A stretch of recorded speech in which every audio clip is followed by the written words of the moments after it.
Alright, man, what it do, YouTube? It's your boy Key coming at y'all boys with a brand new video, and today we get into the beef that ended Fat Drenchh. You feel me? Chicago's IG Live demon. Let's go ahead and check it out. Make sure y'all like, comment, and subscribe. I swear, these YNs might never learn. Another day, and another Chicago drill rapper with a semi-strong buzz getting murked before they even get the chance to get enough motion to make it out the city. At this point, I really am thinking that the Go is really just filled with a bunch of crash outs that just happen to discover how to use microphones. The way these dudes be throwing their lives away is honestly unprecedented. Unfortunately, this time around, the latest rapper to get taken out is none other than rising rapper Fat Drenchh, an infamous... Might sound a little bit crazy, but hear me out. Everybody know that the streets come with death or jail, right? That very few people make it out, very few people get rich. So when you think about it, ain't that kind of like the end goal? Like to die in the street? I don't know. Mob member who gained waves throughout the city doing, you know, completely rational things like spinning his ops on IG Live and then claiming that it was just for entertainment purposes.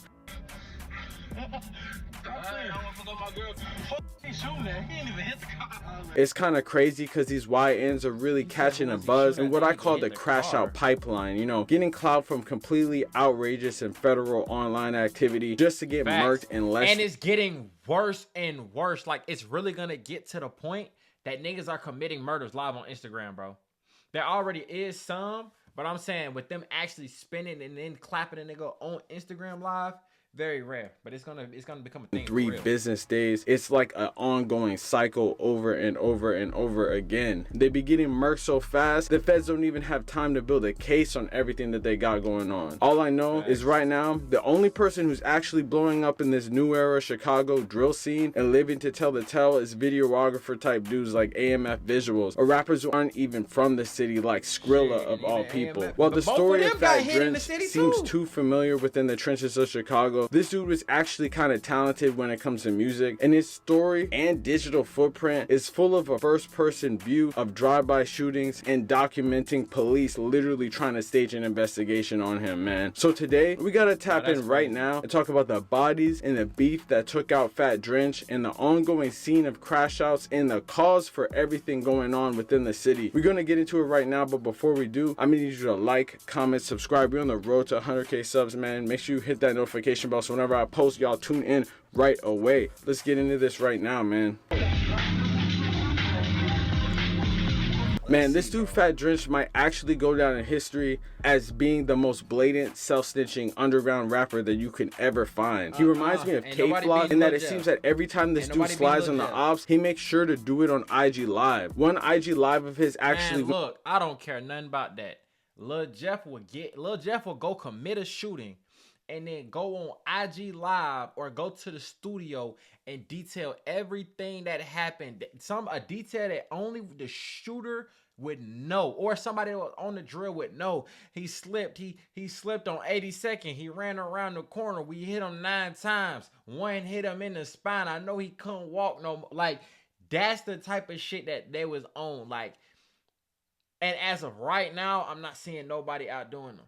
Viral when it showed casual viewers on the internet the violent reality of Chicago's youngest shooters in real time. Like, imagine committing a homicide on IG Live for 30 people, not even like 100. That's like crazy. It's a lot to unpack, and we're gonna get into that further into this video. But for now, the most important thing is to understand how things got to this point, because it seems like the constant circle of violence is getting more and more out of control, specifically amongst the youth. Before anyone starts tweaking in the comments saying Chicago has been like this, you are totally right. However, the way in which it is broadcast across the internet is something that's totally new. As I've repeated time and time again on this channel, the city of Chicago is the most gang-infested city in America. It has been that way for over 100 years, with bootleggers like Al Capone committing broad-day mafia murders day in and day out to control the liquor trade. As the 20th century continued, this thing called the Great Migration went down. This is where black families all across the rural South began moving to major cities like Chicago, LA, in New York, you know, thinking they would be welcomed and, you know, welcomed hands. Obviously that wasn't the case, but this is how a lot of black families, mine included, have strong roots in the city of Chicago. Well, they were moving for a better way of life. The white people controlling the city was not vibing with this, so they turned Chicago into one of the most segregated places on earth. It's still extremely segregated with redlining and discrimination. Basically, when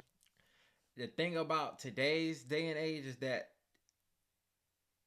it's more blended in, right? So it's not like colored water fountains and this, that, and the third. No, it's like the whole south, well, not the whole south side, but the majority of the south side, Inglewood, this, that, and the third. These are the black areas. I think I don't remember. I'm trying to think. Not back of the yard. It's something like, I think Austin is what they call it over there in Chicago. I think that's more of a Hispanic neighborhood. Pillman is like Hispanic and like European, like, I don't know, bro. I'm trying to break down Chicago. I don't fucking know. But let's just say Atlanta, right? Like the west side of Atlanta, south side of Atlanta is like a lot of African American neighborhoods. And then when you start going to the suburbs, you see like Chamblee and like that area over there, bro. When you start heading that way, it's kind of like you got Hispanic neighborhoods, you got your white, like it's all I know on for generations, and resources and jobs were concentrated in the north side and the loop areas of downtown, like, while the south, west, and east side were left to fend for themselves with limited resources. This pretty much has stayed the same since the Great Migration and directly ties into the violence that goes on mostly in the west, south, and southeast sections of the city. This pretty much gave way to neighborhood organizations, which at first were made to protect the neighborhood against racists and later turned into an extortion racket, aka gangs, and these gangs turned into what people call now nations, aka Black Disciples, Gangster Disciples, Four Corner Hustlers, etc. For some reason, they all had some crazy ass pseudo-religious culty pretext name. I don't really know what's about that. I guess Chicago niggas are just jiggy or something like that. As time continued, these nations within the inner city spawned a new type of music, documenting the bitter street life of gangbangers, which we all know and love as drill music. Everyone who is a basic fan of rap probably know about Chief Keef, Lil Durk, King Von. These rappers, along with many others who started getting fame around the early 2010s, were seen as pioneers of drill. Well, as the years went on, those who started that genre that was based on dissing rival gangs and repping your neighborhood began getting old, and that meant either getting irrelevant, dying, or going to jail for life. Or more recently, becoming social media influencers, which is honestly pretty cool. The biggest stars of the era like Keef, Durk, and Von left the city to spread the sound, and in their absence, new rappers started to emerge that might go down as 10 times worse in how blatant they commit their crimes. You know, Von in particular set a pretty high standard for being a complete crash out, and was known for boasting about alleged bodies and taunting his ops on social media even before. But the thing about it though is that he also was in jail a majority of the time when a lot of these changes to the internet was happening. It wasn't back then in 2014 when the police wasn't watching your Twitter. Like, people was literally in Chicago, people was literally saying, hey, yo, we finna go slide right now, and there would be a shooting. The police didn't connect the fucking dots. Like, 2014, when they was out, when he was talking crazy and doing this, that, and the third, it was a different time. Like, of course, they'd do a lot of dissing and drop a little subliminals and this, that, and the third. But what Von was doing and what the people of his generation was doing back then is nothing compared to what it is today. He was a rapper, and this type of activity was being watched very closely by the younger generation coming up. This spawned the ultimate Super Saiyan legendary crash out like Bloodhound Lil Jeff, Bloodhound Q50, Burt, Lil Scoom, and Von off 1700, who all started catching a buzz earlier this year. Bloodhound Lil Jeff going down as one of the most psychopathic, casual serial killers that you might ever see in your life. He would proudly rob random people for their jewelry and flex it in interviews, snort perks on camera, and spin the ops on his Instagram story like he was going on a leisurely drive through the town. The way he was moving pretty much made him a legendary figure among the crash outs in the city, especially the younger members coming up trying to prove themselves. But obviously what goes up must come down. I think like everybody feels like, okay, I can do what he just did, but I can do it better. Meaning I'm gonna catch more bodies, I'm gonna be more feared than him. I'm gonna have more respect, and I'm not gonna go to jail, or I'm not gonna die. I'm gonna know when to do it, how to do it. And the truth is, there is no right way to do the wrong shit, even though people think there is. Jeff was gunned down in the Trap City neighborhood while trying to spin on his op, all of which was caught on a Ring camera in 4K. His death, though, only made him an even more legendary figure for the younger generation of kids, and soon you start to see young-ass rappers claiming bodies using Bloodhound Lil Jeff's music on their IG stories, or putting him as their profile picture. You'd even see rappers like Q50 with Lil 50 try to damn near impersonate Bloodhound members with his name being eerily similar to Bloodhound Q50. It's like how back in the day, you know, people would play a sport and you want to be like a certain player when you grow up. Yeah, except now these dudes are fantasizing about being a serial killer rapper and doing the killings along with it, which is honestly insanity. All in all, it's an overall terrible example for the youth, and it seems like Fat Drenchh was just another one of those lost kids infatuated with the drill scene and in possession of loose firearms that met his maker doing some crash out shit. This has pretty much made 2024 the worst year to be a rapper in Chicago, with Lil Jeff getting murked, Lil Scoom getting murked, Bloodhound Q50 getting arrested and locked for a year for a gun, Q50 with Lil 50 getting smoked. Shit, even Brandon Buckingham almost got killed trying to report on all this. While it's not necessarily a surprise seeing you'll only end up in jail or dead within the gang life, Fat Drench's digital footprint had people thinking he was the new version of Lil Jeff for a couple weeks. Bro, and then the worst part about it is that they'll do all this shit. Not only will they risk their life, but they'll fuck around and take somebody else's life for 20 viewers. That had people thinking he might just be invincible, which we got to get into in chapter 2, because it might explain why someone would want to smoke him this badly in the dark side of the internet. Let's get it. So if you ever watched AMF Visuals, who's like the hardest videographer right now in the city, who's highlighting all these underground rappers on his channel, you definitely come across his video Out My Mind with Baby Splat. Song is honestly kind of hard and started getting traction due to him going viral over the last couple months for documenting a shooting on his IG live. I swear, bro, this is like, you cannot make this up. Fat Drenchh, growing up in the 108th and South Wentworth Ave section of the city, was no stranger to gangs. This area being one of the highly gang concentrated areas in the city, he had a lot of ties to gangs in the area. Being from this area, there was a large alliance of gangs called Wentworth Mob, basically multiple sets of Black Disciple cliques on the Wentworth Ave area, all within very close proximity. This is how he became known as an associate of one of these cliques called Rudeville. These gangs over there are known for being extremely active, and bro was definitely trying to be the face of spinning on the ops activity by actively beefing with all types of set online. Like usually when someone gets murked like this, it's a pretty clear distinction of one side versus the other, but this time around it seems like even bro's own members seem to be dissing his passing, which we'll get into later. So Fat Drenchh was relatively unknown, so he was especially in a year like he 2024 that saw a lot of new talent rising. However, he caught many's attention about 8 months ago when he went on IG Live, and unbeknownst to the 30 or so people that were watching, would allegedly commit a drive-by shooting murder against a 14-year-old in broad day. March 20th, 2024 was seemingly a regular day within the city, and Drenchh was on IG Live doing his best Lil Jeff impersonation. Unfortunately for Tyree Brown, aka Lil Ty,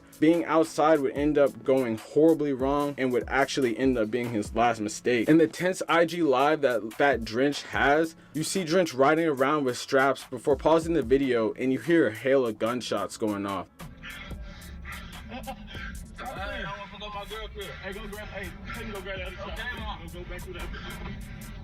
This nigga out of breath in the car. It's after Bro don't even take the time to turn off the live or nothing. Shortly after the shots go off, he gets back on live, visibly panting, looking like all the adrenaline in the world was coursing through his veins, and a rare glimpse of what the sights and sounds of a shootout sound like. After that barrage of bullets, he would go on to make fun of whoever they shot, saying he upped an ARP but couldn't even shoot back because he was surprised and they got him. Many have attributed this scene to the murder of Tyree Brown. On March 20th, 2024, police responded to the 9100 block of South Dauphin Ave, finding a teen with gunshots to the back and upper chest. Police tried to take him to Corner Children's Hospital, but he unfortunately died from his injuries. Witnesses described the teen being posted outside when all of a sudden a white sedan full of other teens pulled up and started firing and left, just to come back again, pull up on him after he was already down, and fire at him multiple more times before leaving the scene. Police were never able to locate any suspects. However, Fat Drench's IG Live that we talked about earlier would go viral, and many would blame him for the death of Lil Ty. I guess maybe the drugs he was on or something during that live would wear off, because he would try to defend himself. I heard the average killer in Chicago is like 13 or so. So seeing that they got a 14-year-old, it doesn't make me think like, oh, he was innocent, but it's just like, damn, at 14, what are you outside doing to where somebody is happy to clap you? You feel me? He could have just been somebody who wanted to be down with the game, wanted to be cool. He's not saying that he was a killer or whatever, but if there was something that they wanted you specifically for, what was the reason? His IG story saying that his live was just for entertainment purposes and all that was fake and he had nothing to do with that incident. Bruh, I swear niggas be doing incriminating shit and then be the first person to call the people who reposted federal. It was so viral too at the time that even police officers knew about this whole incident. And it became apparent when Fat Drenchh would post an IG story of a cop identifying him, asking him if he was the kid from the IG live shooting. And then he put this on Instagram Live too. Like, well, this is Instagram story. Like, what? Damn. You said what? You say I'm the dude on Instagram. Like this shit crazy. Bruh, I know, it's straight insanity. I swear it's like casual war zone in certain parts of Chicago, and I really think the police have no interest in solving these crimes. Either that or the shooters die before an investigation is even able to go down. But long story short, through this incident, it clearly showed that even amongst all the people that Drenchh and them were beefing with, it seemed that the biggest ops were themselves and people close to them. You see, Lil Ty was apparently a Shorty Mob affiliate, which could show how much backdoor activity could really be going on in this section of the city. And in an eerily similar twist of fate, it seems like Fat Drenchh would get checked out in an eerily similar circumstance, which we'll get into now, the back. He got backdoor. What he did say his gang was snaky. Also new overnight, a man was found shot to death in the South Chicago neighborhood. His body was found at the end of an alley near 80th and Colfax at 1:30 this morning. There are no other details about the shooting and no one is in custody. Obviously, if you're going around smoking people that you're supposed to be allies with, things are not going to be looking up for you. You have to be a certain type of grimy individual to go about literally killing someone who is supposed to be on your team, let alone just killing someone in general. But the thing about it is, yes, but there's no honor amongst thieves. There's no loyalty and love in these streets. And it'll get to a situation where it's like, if I don't get you, you gonna get me. And I ain't going. You feel me? So you gonna have to do what you gonna have to do. I'm gonna do what I'm gonna do. May the best man win. It is what it is. Sometimes it do happen like that. And it happens quick. Today we best friends. Tomorrow I want you dead.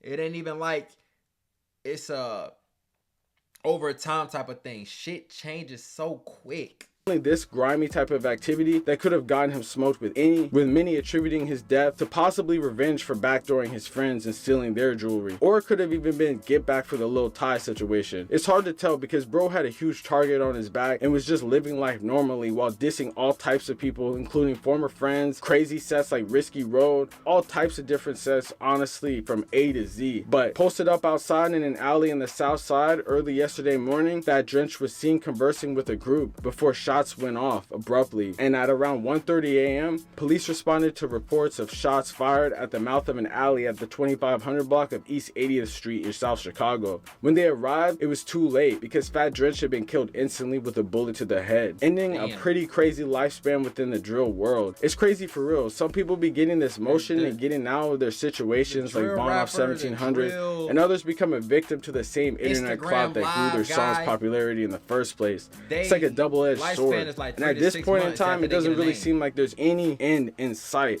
The only way it's really going to end probably is if there's better resources or better gun control. But at the end of the day, all these guns are pretty much coming. The guns, the guns is a problem, yes, but we need to get the fathers back in the household. We need to keep the families together, and there needs to be something for these people to do. When they just at home, they got a single mama. She work all day. They gonna go outside with their friends and this, that, and the third and do bullshit all day. You don't really got no money unless your parents give it to you. You don't got nothing to do. You don't have nothing to do with your life. And you end up in some bullshit. And you like, man, if I don't kill them, they gonna kill me. Like, from Indiana and places like that. So it's not really like there's gonna be less guns on the street. So all you could really hope for is maybe a change in heart, or maybe people just stop wanting to be like Bloodhound Lil Jeff. Honestly, I don't really know, man. But if you got any hold on, let me see what he finished. Suggestions for how this will end, let me know in the comments of what y'all think about all this, man. It's crazy. Prayers to the families of everyone involved. Obviously, Facts. it's kind of messed up when someone dies, especially no matter how messed up of a person they might have been. But Facts. hey, man, let me know in the comments what y'all think. Because like I say, even if they say this fat Drenchh dude, even if he did kill that 14-year-old boy, or have other murders that he did, or other shootings that he did, there's somebody somewhere who loved him, and they gonna go to the ends of the world about him. You feel me? I learned that a lot with, especially like the King Von situation. It don't matter how many bodies they say you got. It don't matter how many people they claim you killed.